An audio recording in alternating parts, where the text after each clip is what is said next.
From studying Chinese culture, I had always imagined Chinese New Year to be a huge celebration and party.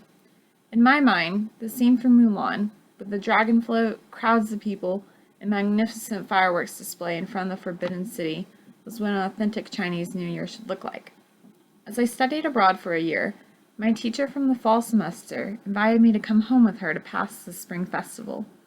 I was thrilled at the opportunity to view and understand such a special tradition through her eyes, and her excitement at all the good food we were going to eat was contagious.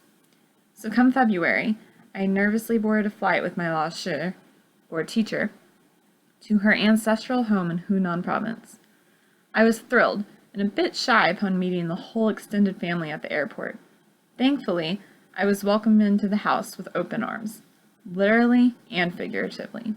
Her father drove us home to a cold house, where I warmed up with the rest of the family under a blanket placed over an oven. I answered their questions about America and what I thought of China, between a never-ending supply of pastries and oranges. Chinese New Year was going to have a lot of food, it seemed. The day of the New Year finally arrived. However, I didn't see a dragon float. I didn't see old-style architectures and temples. I didn't even see fireworks go off. Instead, I woke up early to have a huge breakfast with the whole family. Then, we all piled into cars to go visit ancestors' graves and burn incense. I was struck by how much family mattered during the holidays.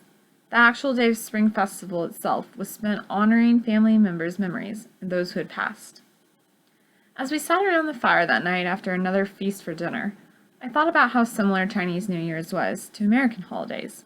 Surprisingly enough, the holiday reminded me more of Christmas and spending the holidays with my own family.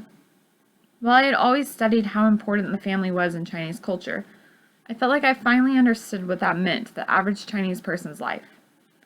I also couldn't stop marveling at the fact that even though I was halfway across the world, eating foods I'd never heard of before, and speaking an entirely different language, things weren't that different from being back at home.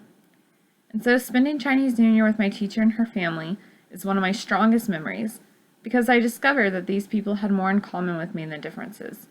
This revelation has changed my outlook on situations not even related to China, especially in light of current events, the recent terrorist attacks in France. Xenophobia seems to be on the rise. But as cheesy as it sounds, my experience in China has taught me that most people everywhere are the same.